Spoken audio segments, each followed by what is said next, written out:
Yeah, live. Okay.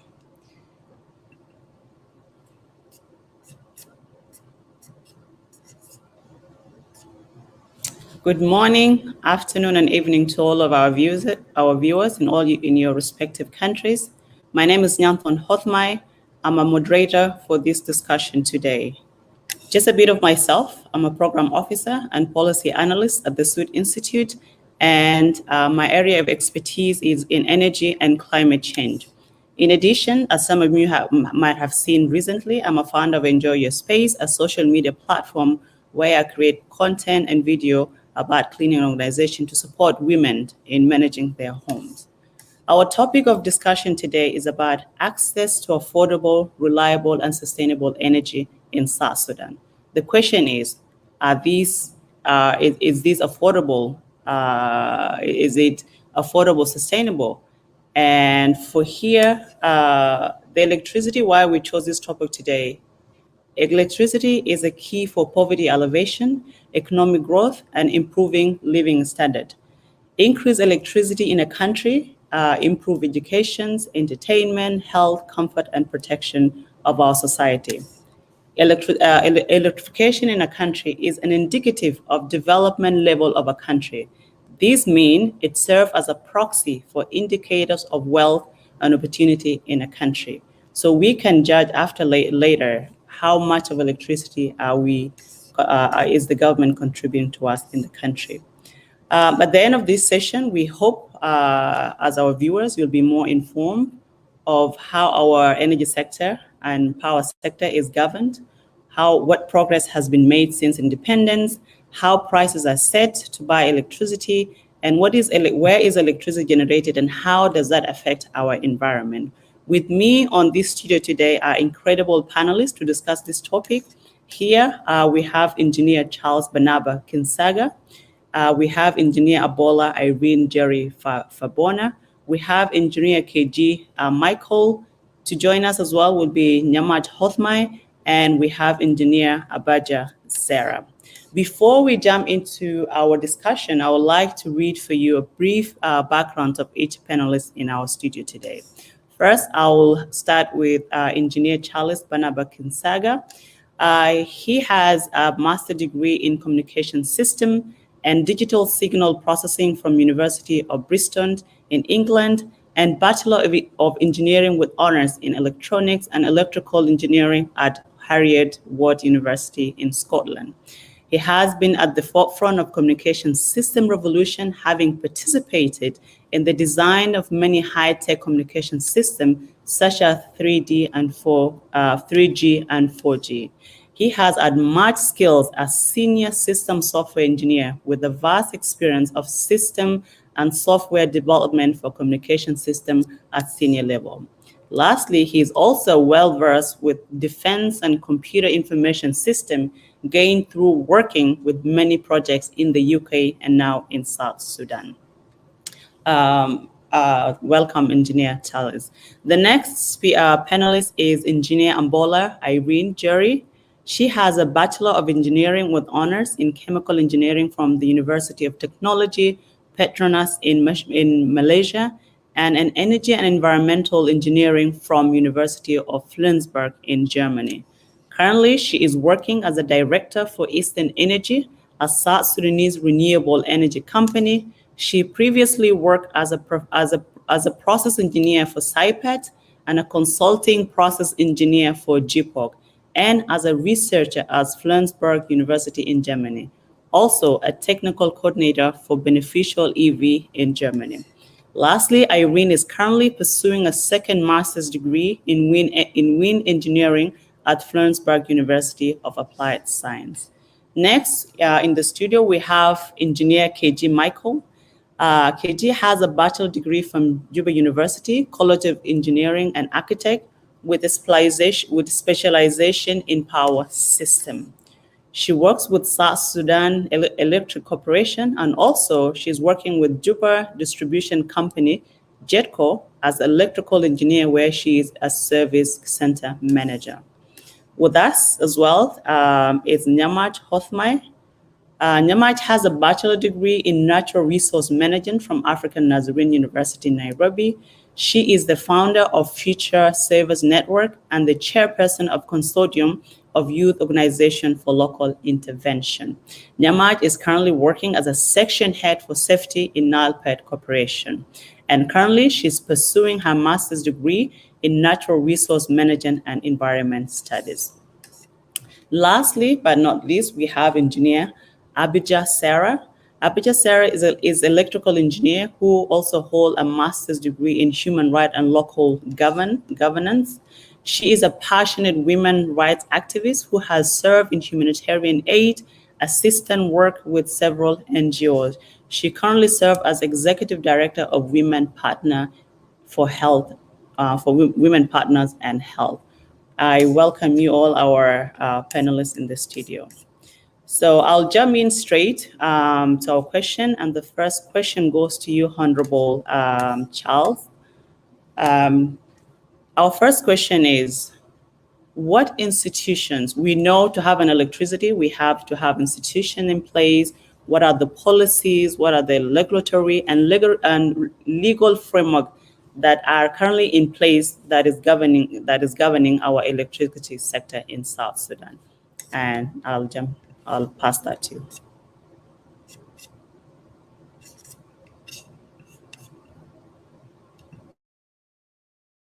I need this again. What is happening in South Sudan is that those institutions were supposed to be formed. For example, we don't have this electricity regulatory body or the law itself, electricity generation law. There is no laws. Those ones who are not formed. I think initially after the independence or during the interim period, there was a research commissioned by the Ministry of Housing and Public Utilities and the Lands in order to develop the framework and the policy guidelines which will then enact the laws and promulgate the laws that were supposed to govern the generation, transmission, and distribution of electricity. But somehow, in the confusion that ensued, and then later on, these issues of 2013, as well as also the cutting off of oil, no such development took place. The laws were not promulgated in the parliament, or even nobody or company was instructed or given the go-ahead in order to prepare such laws. As such, companies such as Jetco as well as Ezra are operating freely. And this is why you can find that electricity is very expensive. There is no guideline. They work with their own guideline. They don't have anything to regulate them. So that is the real status of the issue of regulation. Some ministries were supposed to develop laws in order to move on, but I think this is where, because it was initial Ministry of Housing, Public Utilities, later on Ministry of Energy or Ministry of Dams and Electricity, with all this confusion, with also the South Sudan Electrical Corporation, things they have not gone well in the electrical sector.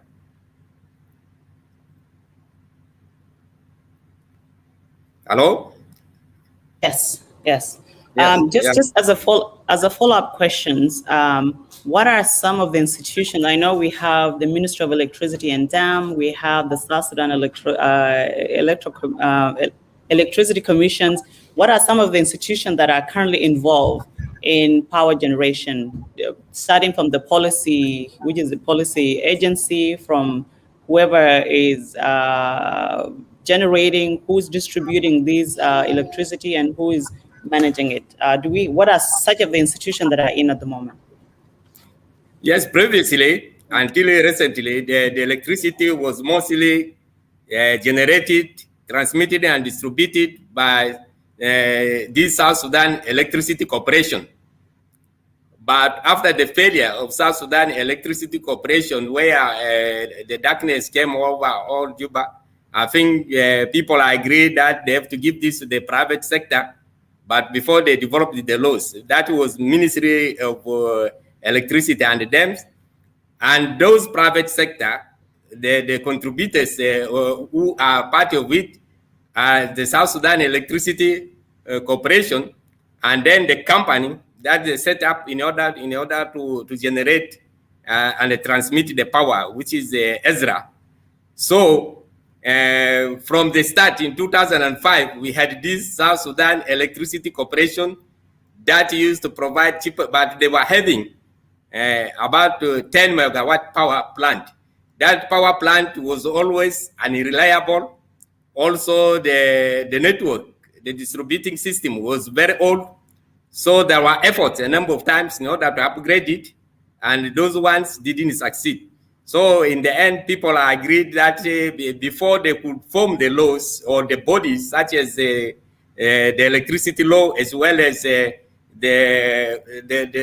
body that could regulate, that is South Sudan Electricity Authority, such a body or commission, you need it in place in order, because the ministry can form the policy, can make the guidelines, the policy, but they are not the best in providing the electricity, as well as also being an oversight share.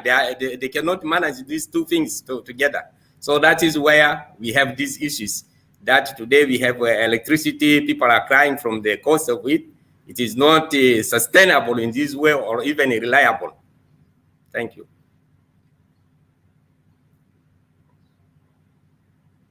My last question before I move to the next panel. So we do have a policy in place, right? We have South Sudan electricity policy that was enacted, I think, in 2007 or 17.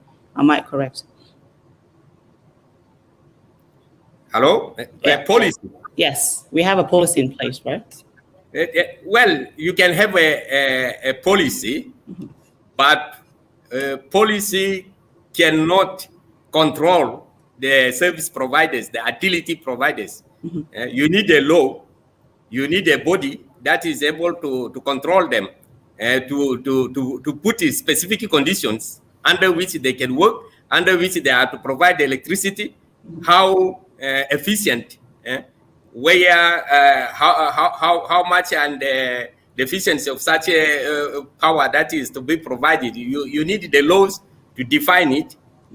But the policy can tell you, yes, we need the electricity maybe to all the cities, we need the electricity to the rural areas, but then who is now oversight, who can look at it? For example, like now, for JETCO, they were, and as well as also Ezra, they were supposed to connect this power plant, 100 megawatts. Now they stopped at 33. It is not reaching the places where it was supposed to reach, like the far areas. You can't get it here, even in Gudele. You can't, other places have not been connected. Then they brought in fees. You want electricity to be connected, you have to pay $3,000. You have to pay $4,000. Then who is in control of that? The police cannot control that. Thank you, Honorable. Now I think now we've sort of have a understanding of what are the institutions in place. We know that there are no laws, there are no regulatory body in place, and private sector is being privatized. There's the production of electricity is being privatized when we don't have this fundamental framework in place first. Now let me go to you, Irene. Let's look at what are the sources of our electricity. Where is electricity generated in South Sudan? Do we have sources, and who are the providers that are providing this electricity? Thank you, Nathan, for that question. Currently, can you hear me properly? Okay, so in Juba, I know the main provider right now is Ezra, and they have an installed capacity of about 33 megawatts. And the distributor for that is JETCO, which is Juba Electricity Distribution Company, I think. So if you look at the whole country, looking at the 10 states, 2 states are guaranteed with power plant, and that is because there's oil activity happening there. So there's Unity State and as well as Upper Nile State. They do have power, but I'm not sure if the locals around the oil areas or the oil producing facilities have access to the energy, or if only it's for, the production or the activity of oil. And there is also power plant, an old power plant in Juba, which is the Watsila power plant. It was about 12, 11 megawatts, but as of 2017, only 4.5 megawatt was operational. But since the coming in of Ezra, it's not operational anymore. So we have all this equipment or the infrastructure laying there. And then there's a power plant in Wow, about 5 megawatt installed capacity, but only 2 megawatt is operational. And in Malakal, there's about 9.5 megawatt installed power plant, but only 5 megawatt is operational. And this is as of 2018, 2017. There's one in Capoeira, but it's so small, about 0.8 megawatt installed capacity, and it's operational. And then there's also in Yei, 1.2 megawatt, it's operational. Maridi has a power plant as well, 0.8 megawatt, and it's operational. There are two power plants, one in Bor and one in Rumbek, but the machines are there, but they're not, they're still under construction. And this is from 5 years ago.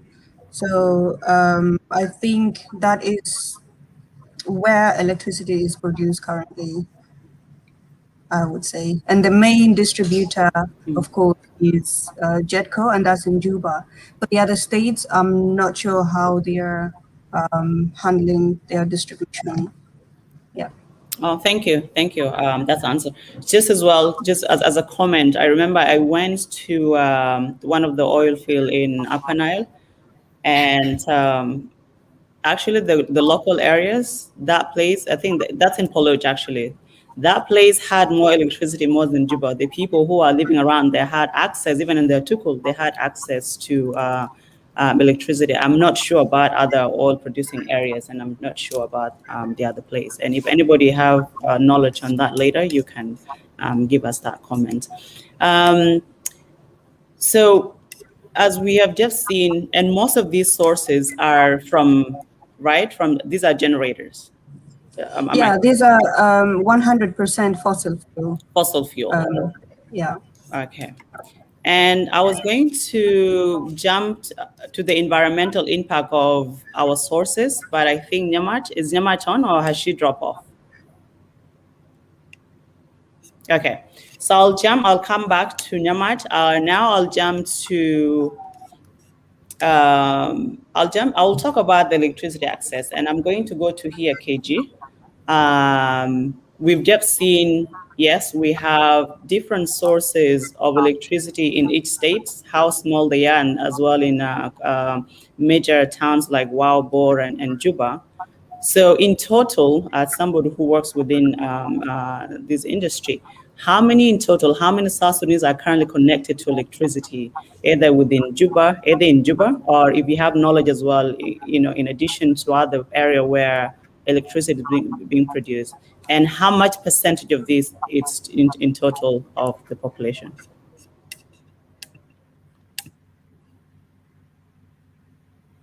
Okay, unmute yourself. Okay.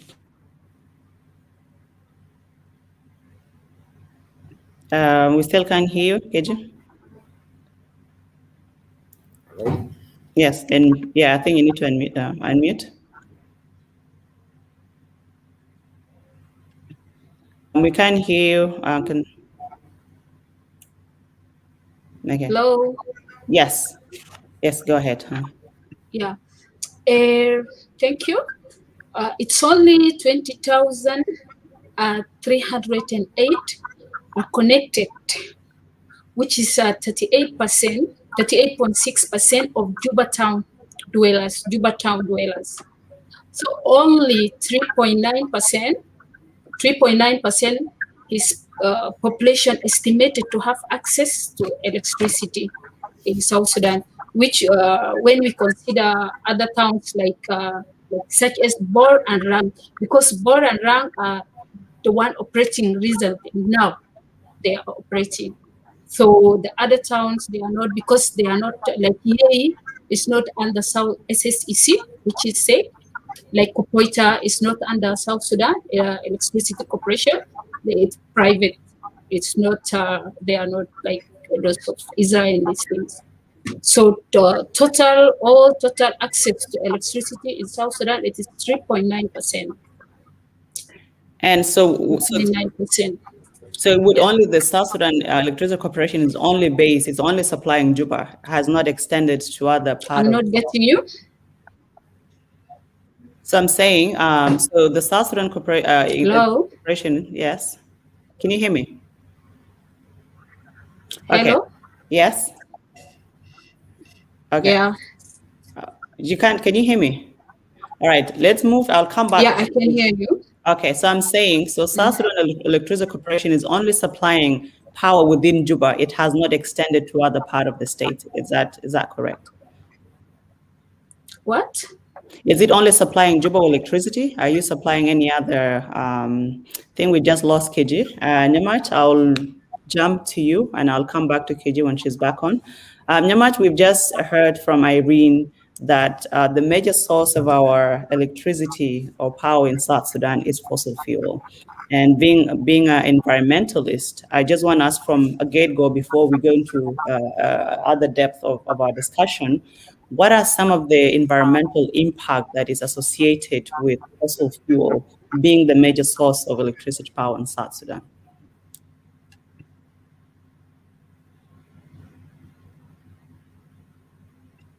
Mute your mic.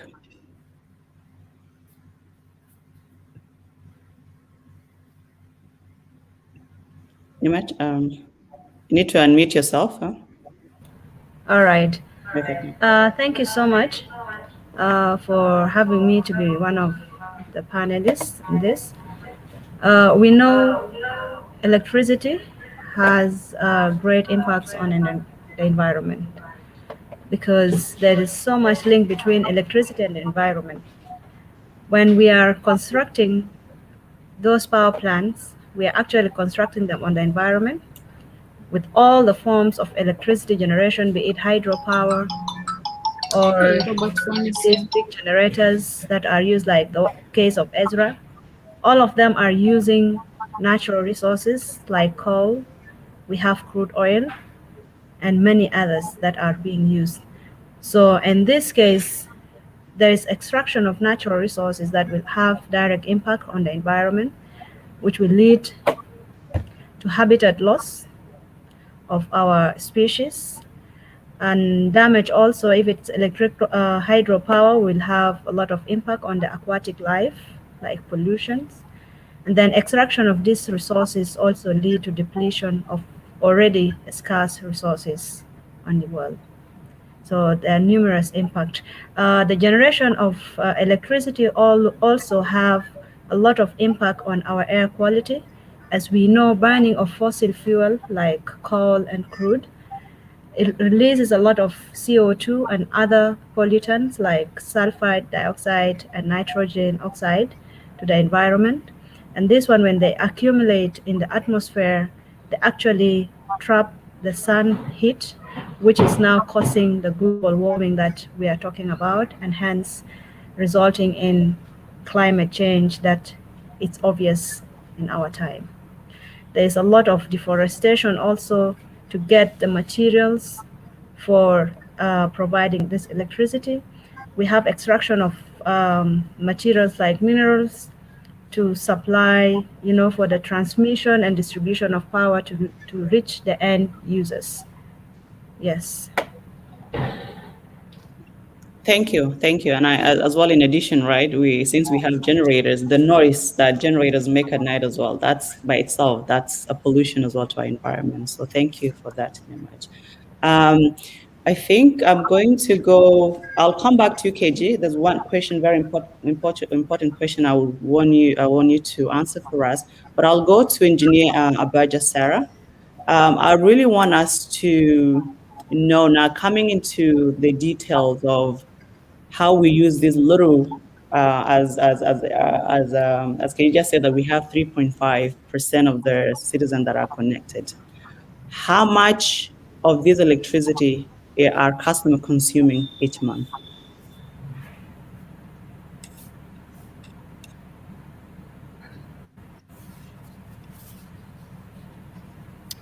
Thank you so much. First of all, we have to understand that in South Sudan, the kind of the electricity supply that we have, first of all, I would say it doesn't meet the standards like our neighboring countries.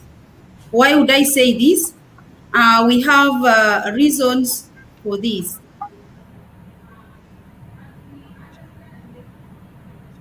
I think we just lost her. Okay. So while we're waiting for her to come back, KG, let me go back to you. So you drop off before you answer these questions. My question is, what are the plans in place at the moment to expand the access of power to neighboring area that currently don't have access to electricity?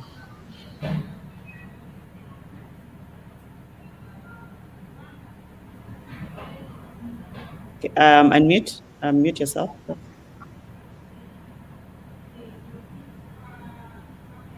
KG, unmute yourself. Unmute yourself. Yeah, we can hear you.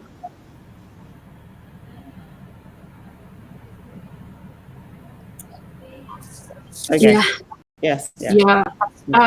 Actually, there is a plan which it's the expand of distribution network to all the areas around Juba and other nearby neighbors, through finance by African Development Bank. Yeah. The expansion is being done by the SEC, which is South Sudan Electricity Corporation. SSEC, as a client and partner in JETCO, representing the government. So they are with the partnership with JETCO and also with the funding from African Development Bank. They will be expanding to other areas, nearby areas, and also those places within Juba. Also they are going to expand, like those areas which doesn't have like a part of Budele, even a part of inside Juba city. There is some places which doesn't have walls.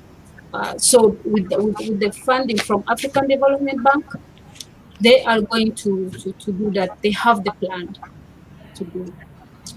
Okay. And where does JETCO? What is okay? So we have the SEC and then we have JETCO. I'll go to you, Honorable Charles, because since we were talking about the institutions, I know in terms of the regulations, SEC was what was said to be formed. So I really don't understand. It's a bit confusing for us as the customers. What's the difference between SEC and JETCO? And what are their roles? Yes, you are asking the difference between Ezra and JETCO? No, South Sudan Electric Corporation and JETCO. So what is the role of JETCO and what is SEC doing? Yes, South Sudan Electricity Corporation was before they were the electricity service provider. That means they were having the people who generate and they transmit and distribute the electricity. So it was the mandate of South Sudan Electricity Corporation to supply electricity, and it was formed after the agreement in 2005 when people came to Juba. Then they begin to see how the electricity. Previously, the same kind of organization in all Sudan used to provide the electricity. Also, it has the same type of branches. Like in Yambio, you have Yambio Electricity Corporation in order to run the plant there and supply. So now, this is a public corporation that is supposed to supply electricity at affordable cost. Remember, it is part of the government. It is appointed by the government through the Ministry of Electricity. Now, because of the failure of the old plant and the failure to continue to generate electricity on their 10 megawatt plant, I think people made a policy that they cannot afford, let them form a company. And this company were JETCO, that is Juba Electricity and Distribution Company, plus Ezra, which is the generating, the power plant holder and the generating the electricity and the transmission, are partners with this South Sudan Electricity Corporation, who are the partners now in JETCO to get it distributing the electricity. So basically, when I visited the ministry, I'm hearing like if the South Sudan Electricity Corporation is almost dead, because some of the officials there have been transferred to work in JETCO, and some are in the ministry. And then even the chairman went back to Britain. He has not been around.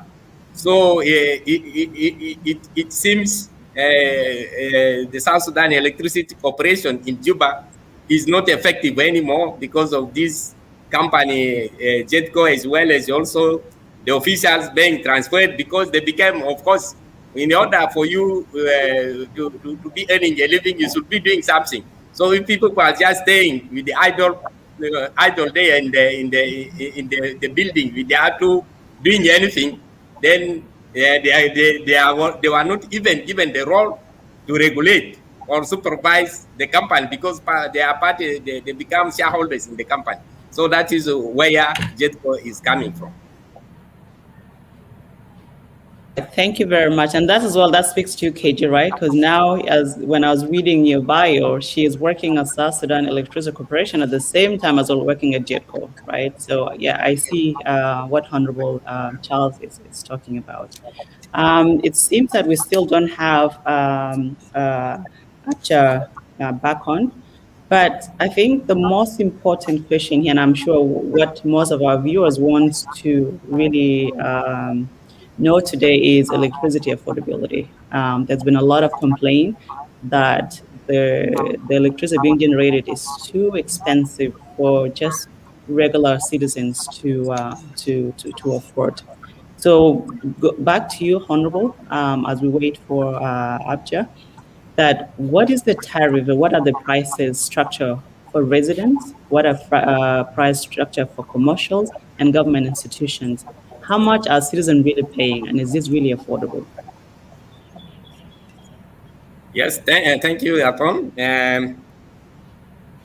Coming to that question of tariff, really, yes, indeed, the tariff, which is now handled by JETCO, in order to be able also to reimburse the company, Ezra Construction Company, which constructed the generating plant, is really expensive. And that is the problem issue, where you privatize without having the guidelines, the laws, or how much even when you leave the whole thing into the hands of private companies. Usually when you privatize, the government should have a hand in it. They should have a regulation, they should have policies. But this one there, because I understand Ezra put in some money, like $280 million in order to construct that plant. The distribution was done by a grant from the Afrexim Bank, African Development Bank, of about 12 million. So you can see that amount of money. So when it comes to the tariff, it is now tied to the dollar. We are getting electricity almost the most expensive in the world, because what JETCO is doing is tying the exchange rate, and then putting the kilowatt per hour at the same cost of the dollar, like $1. They have got this system where For example, if the highest exchange rate today is 460, so this is for the business customers, they put 450 SSP, which is equivalent to the dollar for the government, and then below something like 440 for the ordinary citizens. Still, the highest exchange rate and the lowest exchange rate is still too high, because when you consider electricity consumption, then and then you consider the income of people, then it is not affordable. For example, let us take the least family who can use just 5 kilowatt of electricity a day. That means you're gonna pay $5 for that day, and you multiply by 30. That means for you to have the electricity continuously, you will have to have $150 a month on electricity. But an average household, which may mean really people who have got TV, have got refrigerators and so on, you're going to use about 25 kilowatts of electricity a day. And that is where the cost now, you put that one, you multiply by 5, you are going to be spending something like $600 a month on electricity to have the supply for 24 hours. This is more than the salary of anybody in South Sudan. I understand even the Ministry of Electricity has now shied away from using that electricity. They are running on a generator because they cannot afford. Because even the vice president for the infrastructure, they share the same way generator. When I asked them what is the problem, they said when you buy the electricity for 100,000 from Jetco, it lasts 3 days. But when you buy fuel for 100,000 for a big generator, it may last you 10 days. So where do you go? If the offices of even the people in charge of infrastructure cannot afford this electricity, how do the common person who is just say their salary is a few dollars a month is able to afford? I understand. I've visited a number of ministries and number of institutions. They are no longer using the connection of Jetco is idle. So the electricity is being underutilized. Means you are going to be producing more power and no consumers because the consumer cannot. Some people have just gone back to the old generators because really a big house or a big institution may need more than $1,000 a month in order to get that. In Britain, where I was until now, the electricity there for my house, all with 2 refrigerators, with too many television, all the kids running computers, will cost me just about $80 a month. Now you come to South Sudan, where there is no any means to have more money, and you are told to pay $600 for electricity a month. That is the most expensive. I don't know whether there is any other country which, if Britain can have electricity $60 a month, and here I have to pay $600 a month for that electricity. that is too much. The price is out of reach. It is unaffordable. Thank you so much for really highlighting this. And I think I'm really looking forward as well as we go through the discussion why is that the problem and what are some of your recommendations on how we should reduce our prices of electricity so that it become affordable. I know one of it, as you said before, the regulatory body is not there. Who's supposed to be the one that is setting the prices? And there's one who is supposed to be actually working on behalf of the customers. But because it's not there, it's only the interest of the company that is being run, not the interest of the consumer. I'll come back. Yes, I'll come back to you. Sarah, I'm going to come back to you. Let's just finish this. I'm just going to jump to KG. KG, since you already work as well in Jetco and South Sudan Electricity Corporation, and just to let our viewers know, you're here as individual. You're not representing this institution, but based on your experience, what are some of the complaints do you hear customers saying is it affordable for you, and what are some of the discussions that are you guys having?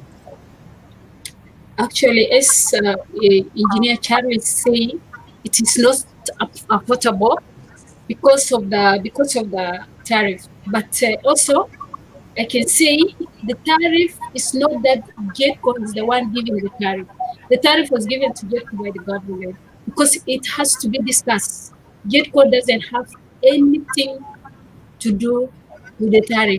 The tariff has been given to them, and even the rate, because we, like for domestic, we have for domestic it is 0.316, which is less than $1. You see, which is less than $1. Then this tariff, it has to be multiplied by the rate which the central bank has always given to JETCO. Every day on daily basis, they receive the rate from the central bank, and then they divide by the tariff, and then it will give you per 1 kilowatt, because the tariff, that is the rate. The tariff is dollar, and then you have to multiply it by the what? By the pounds. Yeah, by the pounds, which is per $1. By the pounds. Then you divide by it. So it's becoming, because central bank has raised the rate of dollar up, which is like 4,400 something, 440 something, 400, sometimes 442, 400 something. So that's why the kilowatts is started to go up, because it has to be divided, to be multiplied by the tariff. So if it is governmental, we have different categories, which is domestic, governmental, and then we have commercial, and then we have industrial. There are 3 categories. So by this one, it has to be multiplied by the rate which central bank has given to JETCO. They are sending, which is in commercial rate. It's not like that's why it is a much higher. But before, before 2 months, the rate was like 18,000 in central bank. It was okay, and then the 18,000 was being multiplied by the tariff, which is a bit like, if you purchase for 10,000, it will give you like 160 something, which is affordable for the customers. Okay, but now it is, because the rate has gone up from the central bank, so JETCO has to go accordingly. It's not them that they are taking, they are doing by their own. You see, even if there is no, like the Honorable Charles is saying that there is no regulation, and there is no, but like there is regulation, like regulatory in like 2013, this offset, and then Sudan before 2011. So they are going according to that. So JETCO doesn't have anything, and then also they're going on according. Okay. According to the government. To the government. Okay, thank you. Yes, so I think I understand as well from my previous work as well. The tariff is being set, I think, actually at the level of Council of Ministers. Council, yeah. Yes, and then that is passed to Sudan Electricity Corporation, now the JETCO. So yeah, it could have been really good as well to have a representative as well from the ministry, so that they explain this thing to us in depth, and how this tariff is being modified, and how is it being updated, and what is government doing in terms of even putting subsidies to even lower this for the customers. But I'm sure it's something we can follow up later. So before I jump to Sarah, does anybody have anything to comment here on the price, on the affordability of electricity? I have here Irene. Nyamaj, I'll come to you on climate issues. Irene, if you have something to add, and then as well, Sarah, you have anything to add on the affordability of electricity before we jump to the next topic? No? Okay. I mean, I find it ridiculously expensive that, from what Engineer Charles was mentioning earlier, those numbers, that's ridiculous. Electricity is a common necessity as much as it is a basic need, so it shouldn't be that expensive. And I believe we will go to these other options later, but we should, I don't want to tap into what I want to say later, so let's leave it at that. Yeah, it's understandable. Yeah, it's understandable. Okay, Sarah, do you want to add something? Yeah, I wanted to just agree with us that first of all, our electricity is provided through a public-private partnership. And you know, with a public-private partnership, we have in this case the government intention is to provide a service, whereas on the other side, our private partner, who is Ezra and Jericho, they are there for economic reasons. So they wouldn't want to lose because of the dollar rates and all this. They have to move with the market rates. And then the other thing that if we analyze closely, we realize that first of all, the cost of producing this electricity alone is very expensive. We had to put in the frameworks. We saw how the poles had to be put right from zero, and then distributing first of all Juba alone. So putting these poles alone is was very expensive. Probably what would have happened here is a partnership between the government and JEDCO. I don't know how long it is meant for, but it should have been a very long one, such that the cost for the initial installation of the framework, first of all, the poles, the pylons, and all this, the recovery those costs should have been in a slow pace. But now, the way we look at this, I think that the tariffs are set in such a way that paying for the actual electricity and covering the initial cost of planting those frameworks. So this, you don't expect it to be cheap. Yeah. Thank you. Honorable, do you want to add anything on that before we move to the next topic? And KJ, anybody wants to have a final word on the price affordability? Yes, I just want to clarify something there to Sarah, because you see the distribution of the electricity done by those poles was actually from the African Development Bank, a grant.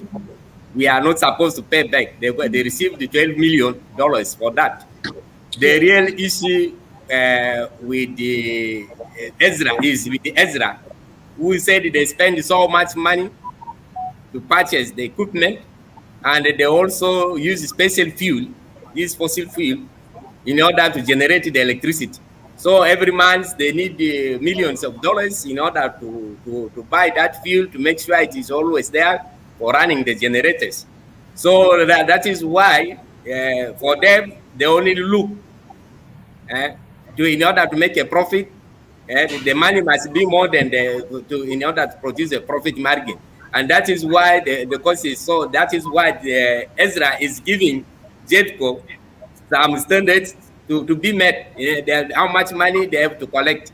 But if recently, even African Development Bank was a bank asking about the shutdown of electricity, they said they have no problem because they gave a grant, and that grant was actually meant for South Sudan Electricity Corporation, who could have done the work themselves in order to install. But then they started the work, then they gave the contract to another Chinese company that set up those things. And that is why we ran short of the money in order to complete laying the poles all over Juba.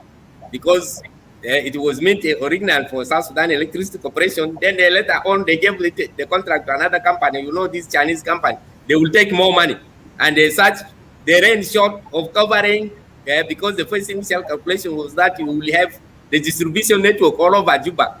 Including surrounding areas like Budele, even here in Munich, you don't have the poles. So that is where the issue is, that the distribution, there were two parts. The distribution system different, as well as the power plant different. So this one, we are short of money here in the distribution system. And then a lot of money invested in power generation. Now, if the power generation do not reach all the customers, like named before, then they are not getting enough money to break even.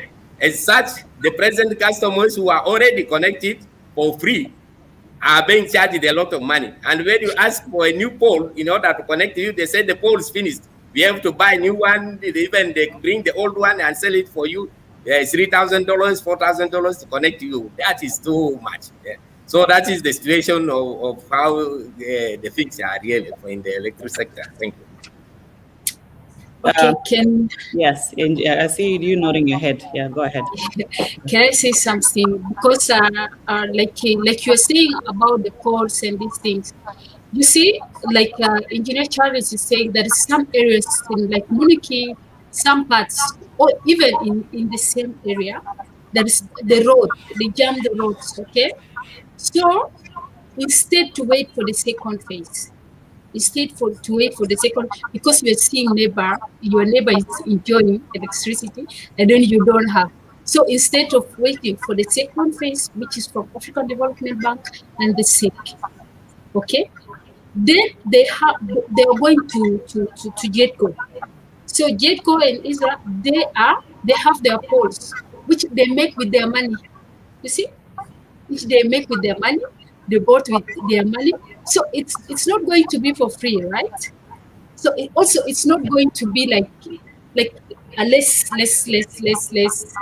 like very cheap or something like that, because according to what is going in the country, so they have to go accordingly. That's why some customers are coming to buy the poles, and as well as the cables, the wires, they are coming to buy, because they don't want to wait for the second phase. If they have to wait for the second phase, they will wait, and then they will be given for free. You see, like the others were be given for free.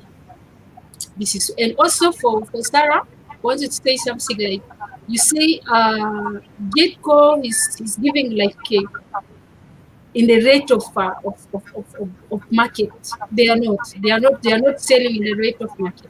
They're selling in the rate where central bank is giving them, like for kilowatts, like for units and this thing, and also like for the poles. They're doing as per the rate in the bank. Thank you. Thank you. Thank you. So I think, are you guys all okay? I can close this topic and move to the next one. Right, Sarah? Since you're good? Okay. Yes. So, it's very clear. And I think it's one of our questions that is this electricity affordable? And the clear answer is no. Our electricity is not affordable. Is the most expensive electricity in the whole world, as I can say, even being in the US. Average is $100 for, unless if you're really consuming high electricity, it's like $100 or 200 if that. But talking about 600 to 1,000, as Honorable Charles just highlighted, is just not affordable. Being as well in South Sudan, economic problem we have, people are not getting salary on time. It's definitely not affordable. I'll go to you, Sarah. As you've already sort of touched on that before, but I'll pose this question against you. Does this electricity supply meet the standard, right? Like the one in neighboring country? What is the difference about one in South Sudan, and what can be done to improve that supply? You've already touched on it, but I'd like to expand on that.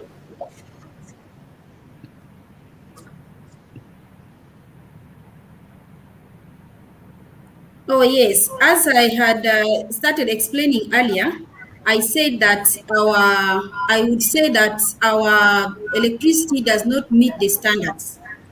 Why do I say this? Is because, first of all, the amount of electricity, the total electricity that we produce as a country is less than 1 terawatt. If you compare with our neighbors, as I said earlier, Rwanda, a small country, is producing quite above us, which is 0.78. Uganda produces 4.8. Tanzania produces 7.4. Kenya produces 11.43. So looking at this data, it is clear that the total amount of electricity that we produce is far much below the standards. And also, virtually, we have only two sources of electricity supply, and that is through the oil. This is the fossil fuels, and then we have solar. So then, How can you expect us to produce mass with these limited sources? We have from oil, we have 0.54, and then solar 0.01 terawatt. When you look at other countries in our neighborhood, we have Uganda producing through hydroelectricity, which we don't have, 3.6, the oil 0.27, solar 0.07, and then other renewable sources 0.5. Kenya, on the other hand, has 3.17 from hydro imported from Uganda, 1.25 from oil, and then solar 0.09, and then they have also wind source of energy, which is 1.56. Then Rwanda, I mentioned Rwanda earlier. Tanzania has hydro, oil, solar, and gas. So basically, they have diverse sources of electricity production compared to South Sudan, that has virtually one source plus a little of solar. So we don't meet the standards, and the electricity is just localized to the areas around the cities and the towns. But outside that, in the rural areas, you don't get. Just a few kilometers out of Juba, there is no electricity. So you realize that, to be honest, we don't meet the standards. Yeah, let's be honest to ourselves. Definitely, we need to be honest. Thank you on that. I'll go to you, Irene. And already, as we've discussed all this, the question is: are these sources reliable? Being fossil fuel, and what can we do to solve that? I mean, first of all, we all know fossil fuel is not 100% reliable. For the case of South Sudan, we need to look at the source. Most of these generators are either diesel or they're directly crude oil. So if, for the case of the power plants in Juba, it takes a while to get the resources into the country and then into Juba itself. So you find there's a bit of unreliability when it comes to securing the main raw material for electricity production. And then again, if you look at the transmission of it, we are relying on poles to distribute electricity within the different households or different businesses. The issue with that, the poles are not really 100% durable. Strong winds destroy the poles. I've seen a few cars bashing into the poles and then they're destroyed. And that not only makes it unreliable to provide or to reach, make sure electricity reaches people, but also the safety aspect of it becomes an issue. How to go about this when it comes to the whole electricity situation in South Sudan? We need to invest, first of all, in our infrastructure, electricity infrastructure. If we are going to dream big and have bigger sources of energy or electricity, how are you going to reach that to people? You can't be relying on poles all the time. No. Poles are more mini grid, regional grid, so they're really with small capacity. And as Sarah said, not up to par with the standard. So we need to invest in our infrastructure, but not only that, we need to look at the resources we have. We can't be relying on fossil fuel. It is sad that we rely on fossil fuel for everything when we have other sources of energy as well. We have solar, which is in abundance. It's a pity that only 1% of electricity in this country is from solar, and this is only on rooftop, installed, solar.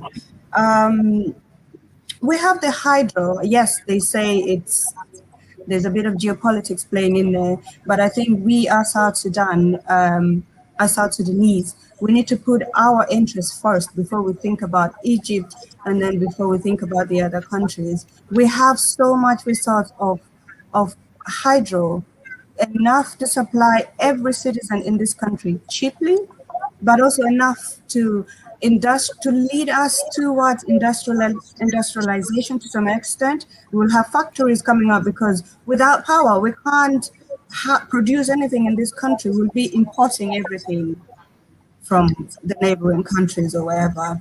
So, and then also we can export some of it, which is also revenue coming in the country.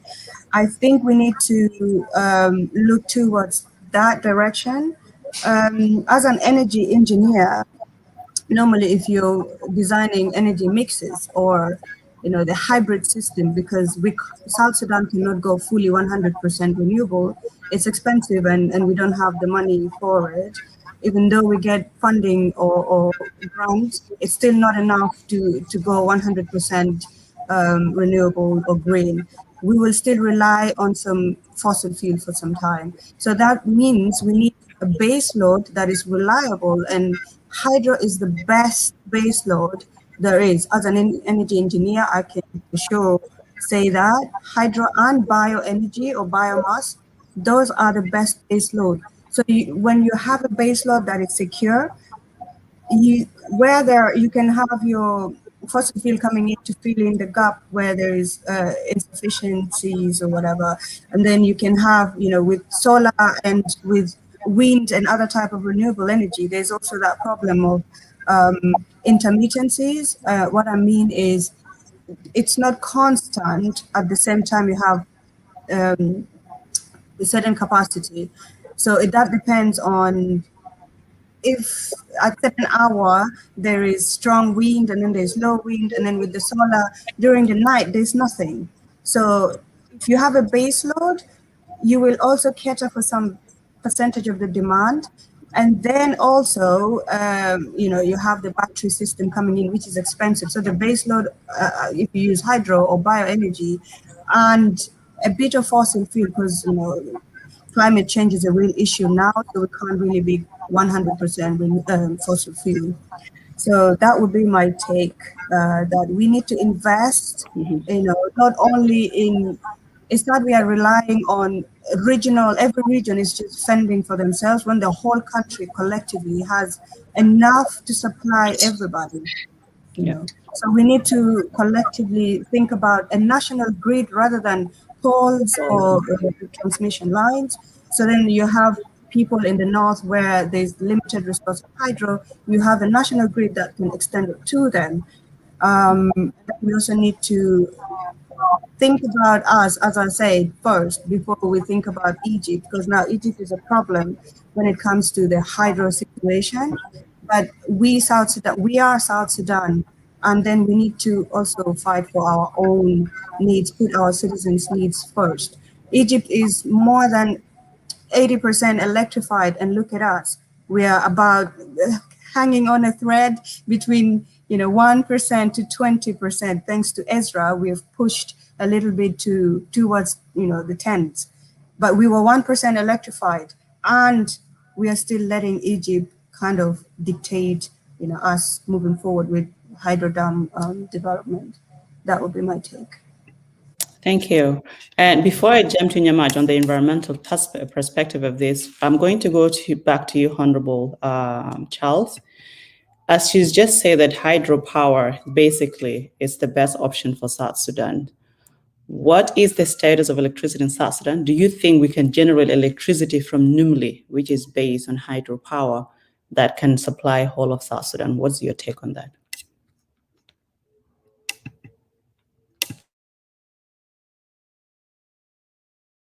Okay, unmute yourself. Honorable, we can't hear you.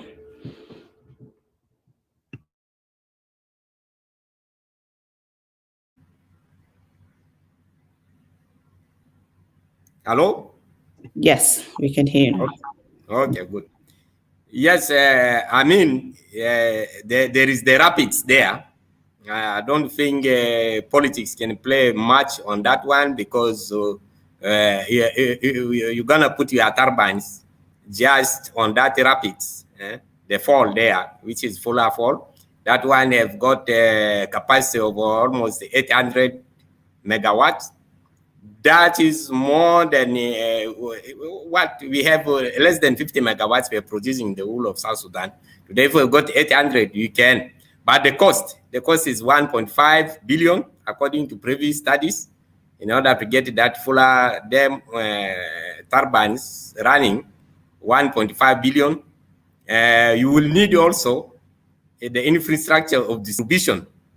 And judging by the cost of things like just the few poles in Juba here, that could run into, you want to cover the whole country, maybe 500 million.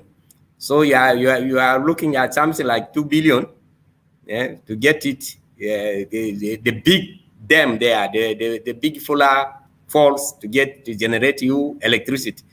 Then the issue is the money. Right now, you can see that in South Sudan, we are trying to make roads. We use crude oil. Even recently, I hear that they are talking about repayment to the Afro-Exim Bank crude oil.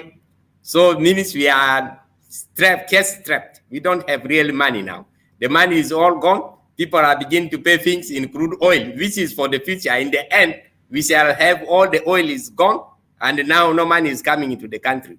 So the only way you can get that one is to create the conducive atmosphere for other big investors who can come in and say, yes, I put in this 1.5 billion, do the thing, and we'll be able to recoup the cost. And that cannot come if we don't have genuine peace, justifiable, that will actually lure all the investors to say, yes, I can put in my money. They want to fight themselves and then it destroy all, and then I don't get back anything.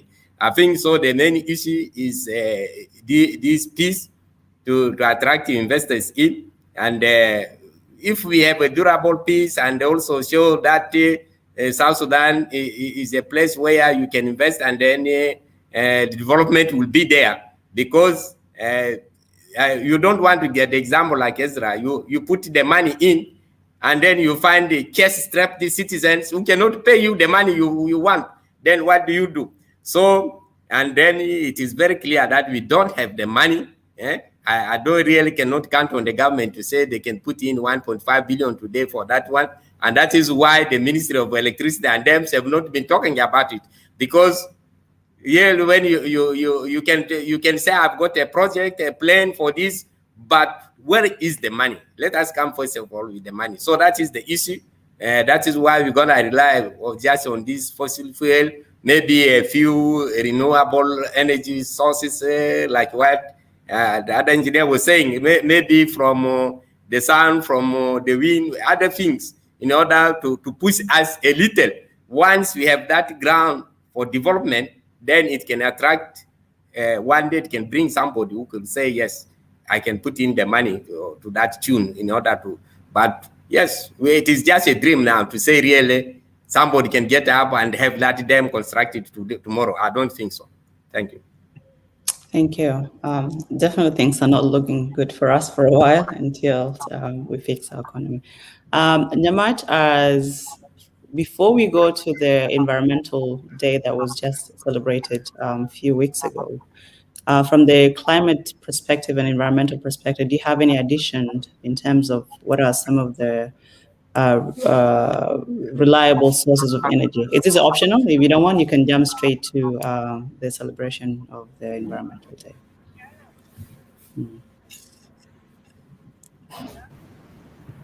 Yeah, thank you so much.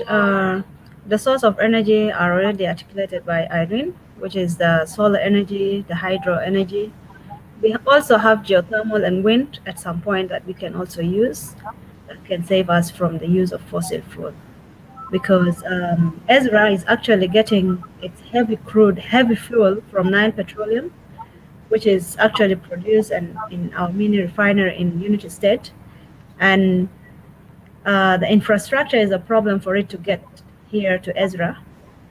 And I went for an assessment sometimes to to see how we can actually get the fuel to Juba. And some were suggesting that we should bring it through the Nile, which will always have a lot of environmental implications. So we have solar energy. We can use it. It's in abundance, that can supply us. And it's to install it is very expensive, but maintaining it is very cheap, and it will actually be sufficient for our country. Going to the World Environment Day, yes, the world celebrated on the 5th of June, and our organization joined the celebration. This World Environment Day was established in 1972, and it is used as a platform to raise awareness about environmental issues, and also to inspire people to take positive action, to tackle the consequences of environment that the rising human population is causing to the environment. We're having a lot of issues like deforestation. We have a lot of issues like pollution of air, water, and land. We have acidification or acid rains that are coming. We have the biggest issue, which is global warming, that is causing climate to change, and we are all aware of that. Even in Juba here, people used to talk of temperatures of Juba at average, but now we are having a lot of heat. The temperatures have risen, and until now, the rainfall pattern has changed. We are supposed to experience heavy rain in June, but that's not the case. So we joined the world, and the ministry joined later for some reasons, and our president actually launched 1 million trees plantation and also a decade of ecosystem restoration just 2 days ago. So the World Environment Day is important because the electricity we're using comes from the environment, and it's also have impact on the environment. The money we're using, it's actually coming from paper, and all the things, the socio-economic, the society, and everything actually depends on the environment. And that's why we join the rest of the world, and the ministry join it. Yes. Right. I think before we go to the challenges and recommendations, which is our next session, okay, there was a question and then just went off very quickly. Okay, so we'll stop once the question from the audience. I think one of the audience asked a question. I will go to you, Sarah, and the question here. Okay, yeah, we have a question from Kavina Burr. And is South Sudan going to continue to be using generators? If not, what is in place? What is planned in place? I think this question as well will be answered in our challenges and recommendations. So I'll keep that question for now. If it's not answered, I'll ask it again. I'll post it to one of you guys. So Sarah, to you, what are some of the challenges in electricity power consumption, and what are your recommendations and moving forward?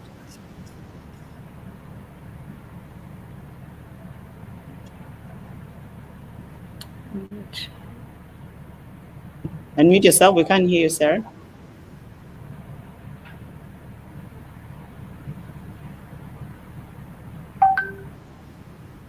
Okay. We have a number of challenges in electricity consumption. First of all, we have very few sources of electricity. That means there is also less variety and little output. Our main source of electricity is fossil fuels, crude oil to run the generators, and this is mostly mechanical.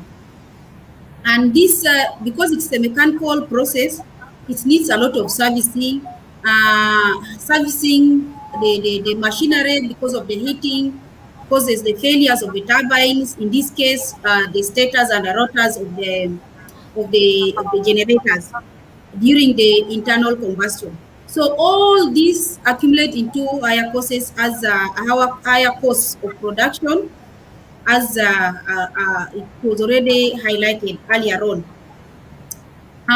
We also look at oil itself is expensive, and then the other thing is the initial costs that are put leading to higher tariffs. And as identified earlier, we have the issues of the private public partnerships which are now bringing in the issues of dollar and all these and the higher rates. And then also we still don't have proper electrical infrastructure because it is still poorly, or let me say it is underdeveloped, hindering the distribution of electricity. And also looking at our road networks are very poor. So because of the poor road networks, it's also causing it costly for us to produce our electricity. So in general, our cost of producing electricity in the country is high. And because the production costs are high, it means also the services to pay for the electric services will always be higher. So those are basically the main challenges that we are facing in the electricity consumption in the country. And then the other thing, as we had earlier, we don't have a regulatory authority, we don't have a legislation. So you find that even quack people come and do their wiring and like this, like that, and then they go, he's as an engineer, and yet probably he's not even a qualified person. So this also causes the health risks of shock and the like, and even losing of property. So those are a few challenges that I can highlight in the course of the consumption of electricity. So maybe we could be looking at how do we even form a body of electrical engineers, like a council of electrical engineers where we register these people. You get a registration certificate even before the electricity is connected in the house. It is inspected, but we all don't have that. So those are some of the challenges that we have in the whole arrangement of consumption of electricity. Thank you. Thank you for that. The next question goes to you as well. It's the same thing to KG, but it's the same. So, what are the challenges ensuring the electrical? What are the challenges in ensuring electricity access to the population from the perspective of where you work now?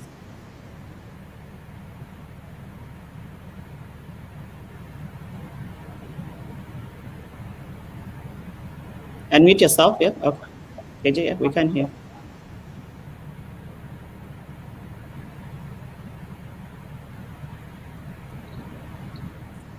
Come again?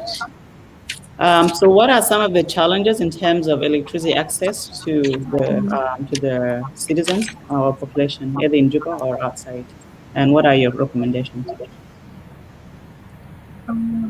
You say it is like challenges. What are some of the challenges? Yeah, the challenge is like lack of fund to survey like harm development in South Sudan in energy sectors, just lack of funding.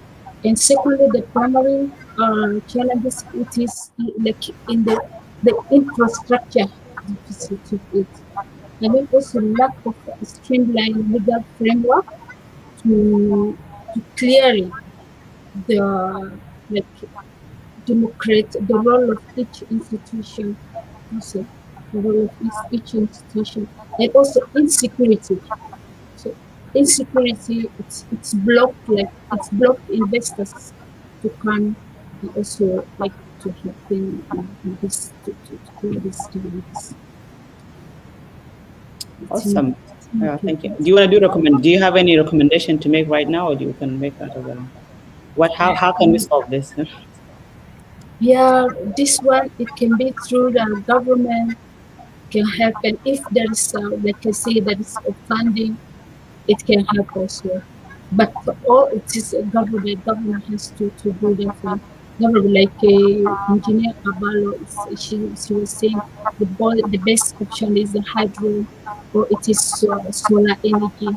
So we have to go to that, or we have to construct a hydro power plant so as we can receive more electricity for our people to have access, or for all of the South Sudan to have access, to avoid the most of the challenges.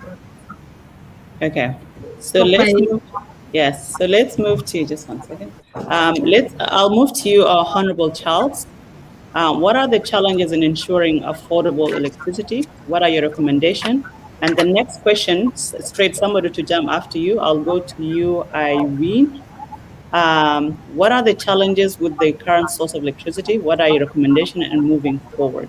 So, Honorable Charles, and then straight to you, Engineer Irene. Yeah, thank you. The challenges that we are facing really, because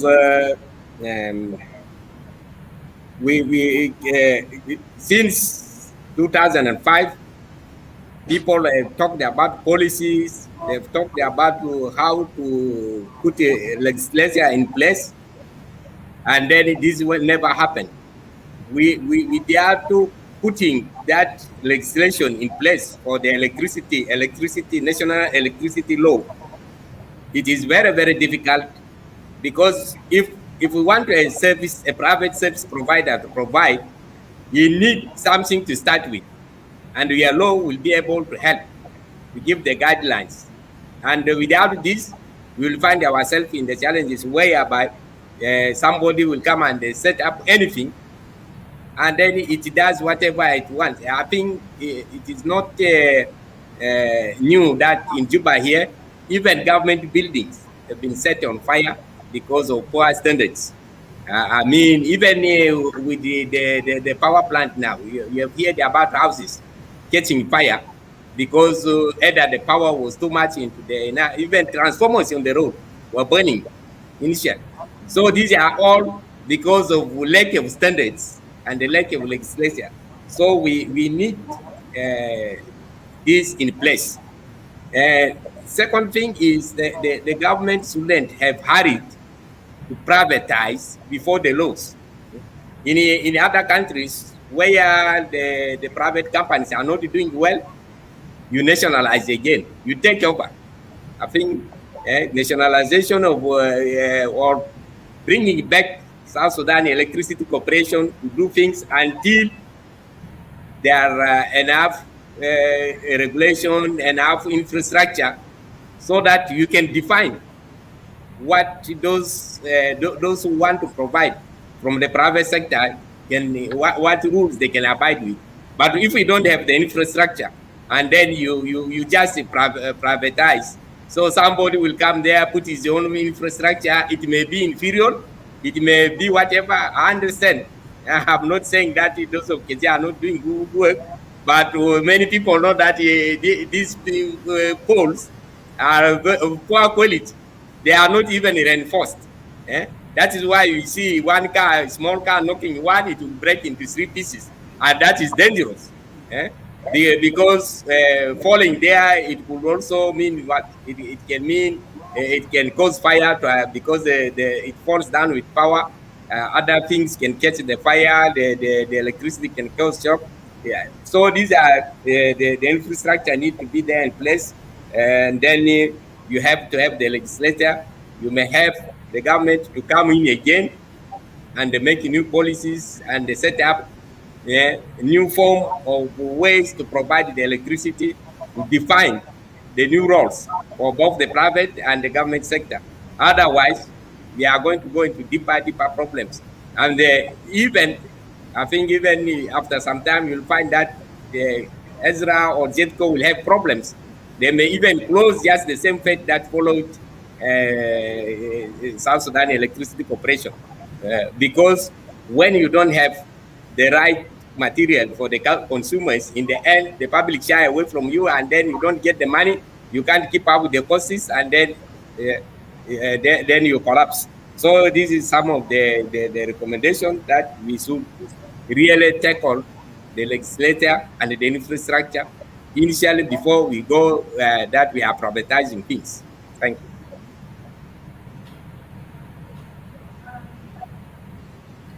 Yeah, so to continue on with my own challenges, I think most of these challenges have already been mentioned by my amazing panelists.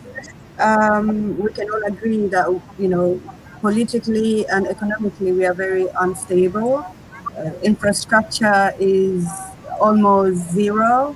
the policy, which is also a regulating document that will assist, doesn't exist, so we need that.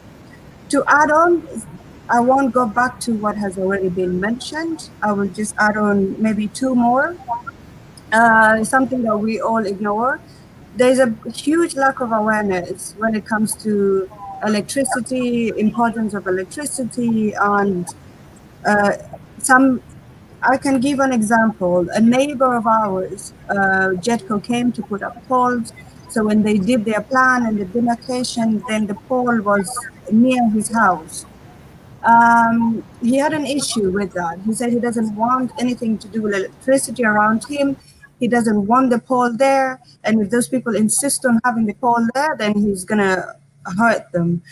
So these people were trying to tell him, no, if we have this, the benefit of this to you will be this and this and that. He didn't care for that. So he went in the house, got a gun, and came out and chased them. So the Jetco people left. And then it took them weeks and weeks later to be convinced to come back because the other neighbors needed power. So this is something that we maybe underlook, but it's also important that we need a huge awareness when it comes to energy access and importance of energy, the benefits of it. Yeah. And the other challenge that I think maybe this is what brought us here too. I've noticed there's no clear plan. What are we planning when it comes to this electricity access? Do we need it just for lighting and space cooling? What are we needing this energy for? We need strategy. I think the government and all of us, we need to strategize before we can start, coming with different solutions. Because right now we are all over the place. If I ask anyone here, they would just be okay with having light in the house. But as we all know, energy is more than just having light in the house. We need cooking and stuff. That's why, again, we go back to the forest. Almost 90% of South Sudan rely on the forest for energy source. So we need to strategize and have a clear plan. What do we want when we have all these electricity things in place? What do we need with this electricity? And we also need to look beyond just having our basic needs satisfied. As a country with so much potential, what do we want when we have electricity put? When we have enough of it, do we just want domestically be okay? What is our plan? I think we need to strategize as a country and see what it is that we want when it comes to finding solutions to our main problem, which is energy poverty, which we are really, really badly off at. That's just to add on. Back to you. Yeah. Thank you, guys. So that goes to Nyamach. What can be done to minimize environmental impact of power supply, which you have already touched on? And what are some of your recommendations moving forward?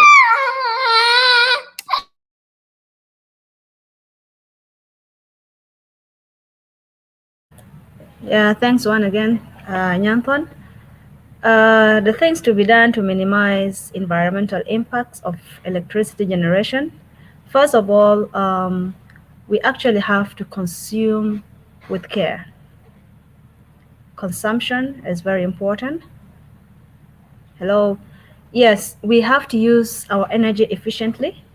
Like if you're in your house, you turn off all the lights and the things that you don't need, because most of us don't know what's the important. As much as it can save you economically, but that small adjustment has a big difference, because it actually goes to save energy, and it will reduce the cost of generating that energy. So if Ezra is using the generator, by you putting off the light or using the bulbs, energy saving bulbs, you're actually reducing the amount of fuel that is burned to generate that energy.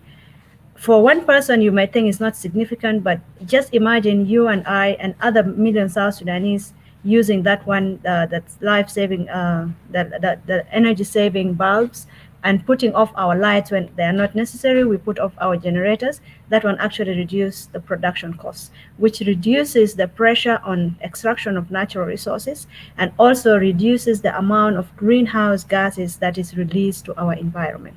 So that one way we can reduce and minimize the effect on the environment. We could use other things, like most of power plants, especially in transmission where they're going to put the poles, they actually cut trees, and we have seen it in Juba when Ezra or Jetco was putting up the poles and the wires. We have seen that many trees have been cut, and in some places they actually use herbicides to control vegetation not to touch those wires.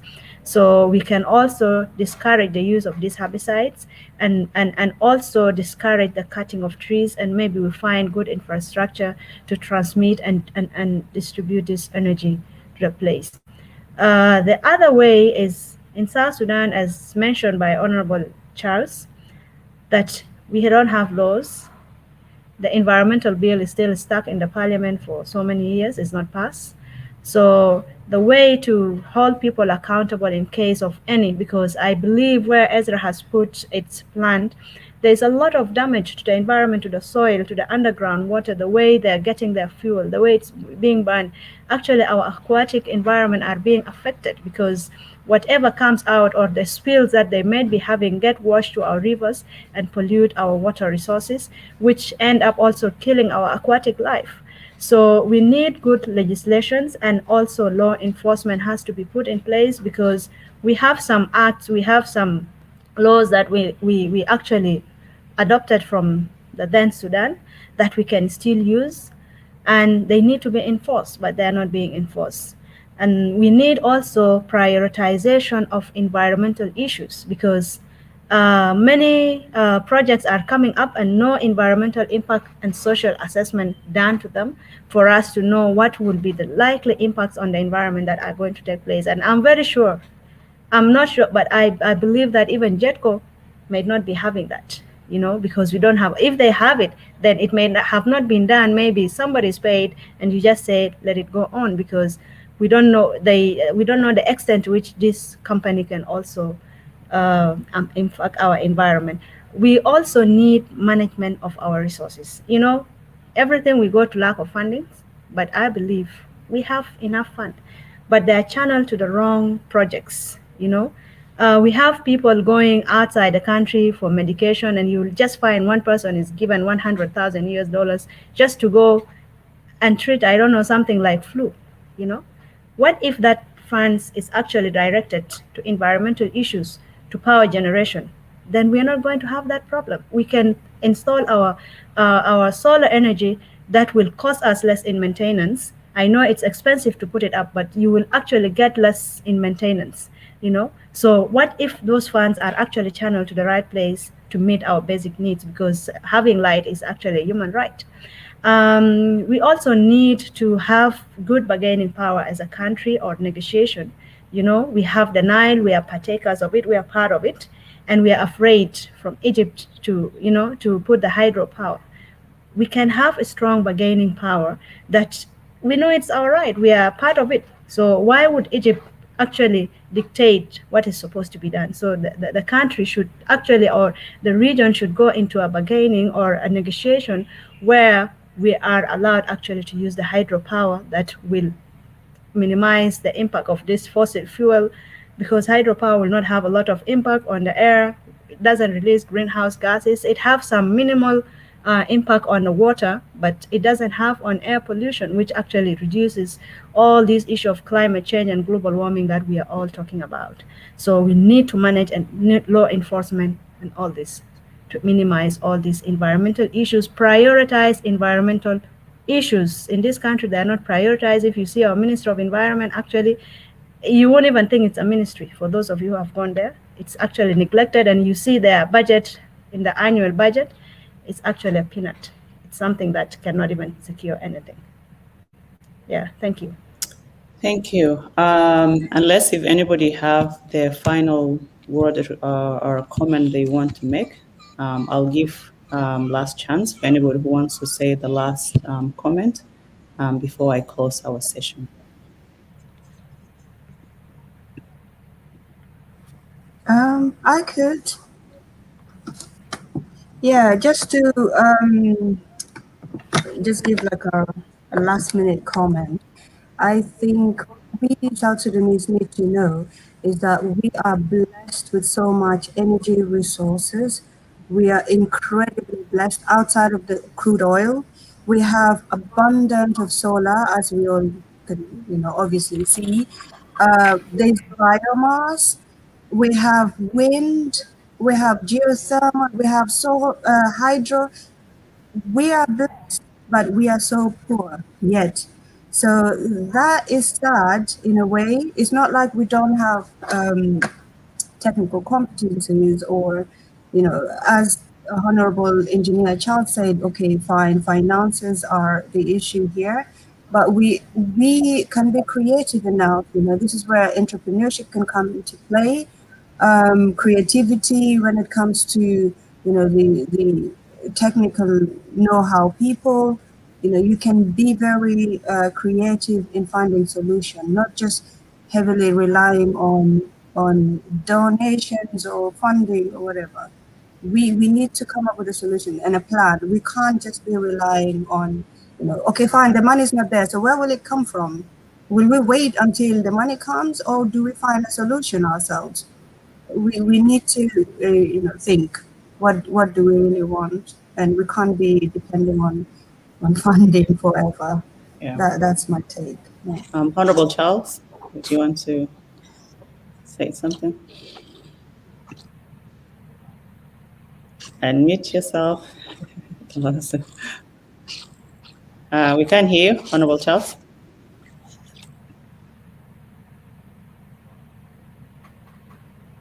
We still can't hear you. Okay.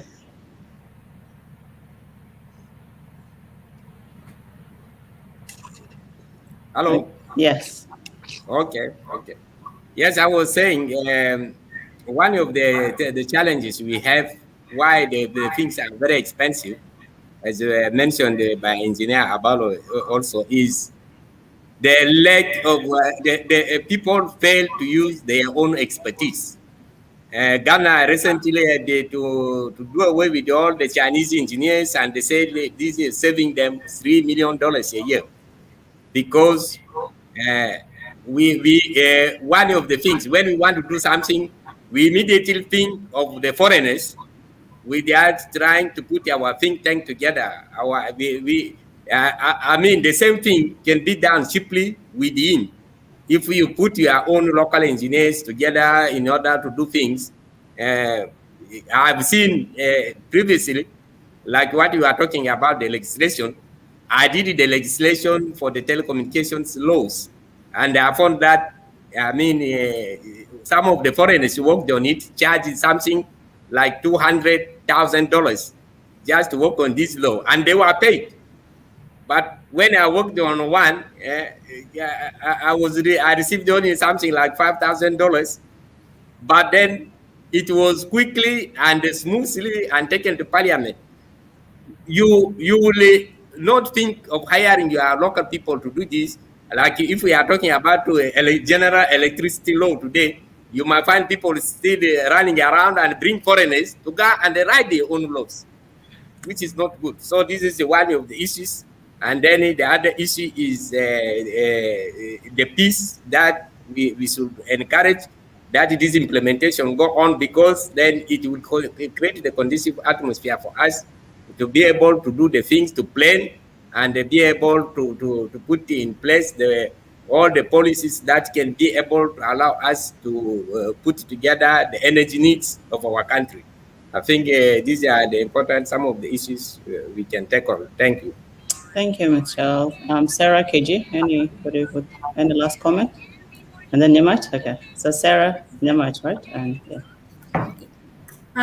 Thank you so much. I really want to appreciate a contribution from everybody, and also the enlightening conversation. We also realize, as described by Honorable Charles, about the lack of legislations and the laws, and we should take this opportunity to begin thinking around the laws, because as we speak, of now the country is undergoing a lot of reviews of the present laws, and even the constitution is set to be reviewed. So I think we still have great opportunity to come in and advocate for the laws to regulate the electricity consumption in the country. I think we have opportunity since the country is doing a lot of laws right now. Thank you. Okay. Nyamach and then KG. Yeah, yeah, all right. Thank you once again. I just want to add, for us to be able to tackle our own issues, we need motivation for all those who are working in the government offices.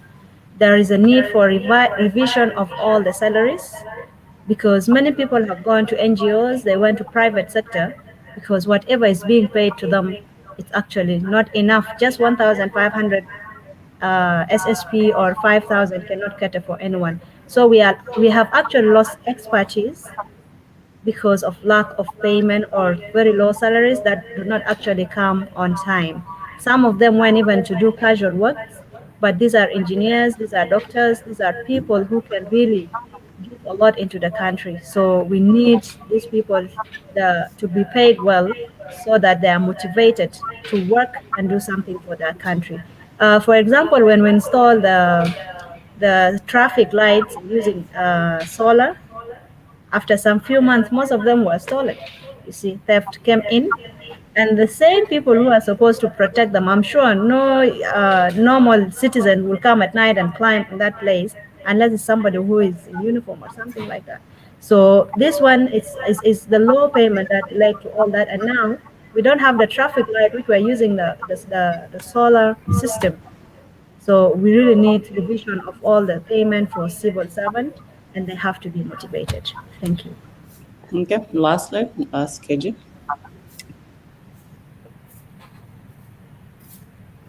We can hear you. Yes. Okay, I don't have much to say. Mine is just a kind of awareness. It's like for our customers and then the viewers. If we are using, like as in Yamot say, if you are using our electricity at home, the unit, we have to economize. Like if you are going outside the room, you have to put the fans off. You have to put the lights off so that it will consume. Because if you put those things all, like it's working all, it will consume, right? But if you economize, like you're going out, you put off the light, you put off the AC, you put off everything, it will not consume much. So that at the end of the month you will know how much kilowatts you are using. But if like you leave everything working, the lights, or the whole day, 24 hours, 7 days a week, 30 days a month, you will see the kilowatts is going, and the money is going up.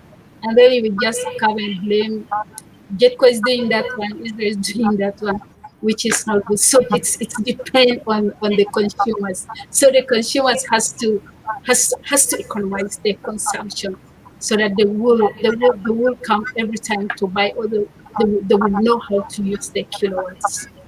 And secondly, also it's for the government. Like I just wanted the government to see on that, like the tariff, they have to look on it so that the low consumers can have electricity. Some people they are having at home, like now recently they couldn't, because it is much expensive, but it is because of the government. So government has to look on it, and then has to see on the issue of dollar, so that it's come down, and then the consumers can at least, per a month you can buy for 5,000, or you can buy for 3,000, or you can buy for 2,000, or even 1,000. You can have that. So that's all I can say. Thank you. Thank you. Thank you so much, our incredible panelists. I think this has been really enlightening session from all of us. As for myself as well, educative, and I'm sure for the viewers, we've seen that yes, there are no laws, no regulations are in place yet, and as well, the best way forward for us, as our discussant have just said, is definitely we need to have a sustainable source of energy. And here now we need a mixed source of energy where we should incorporate our renewables as well. Just allow me as well, on behalf of South Sudan Women Intellectual Forum, I would like to thank the UN Women for their support always, and for our viewers for tuning in wherever they are, and for our panelists for taking the time to come and discuss this issue with us. Other than that, this is the end of our panel. Look out for, I think we'll have a session 2 that will come up, and we'll talk about the charcoal, because charcoal as well is another source of environmental degradation, and it's very important sector as well within our economy. So without further ado, I'll end our session here. See you guys. That's my regard to Nakir. All right. And I have my little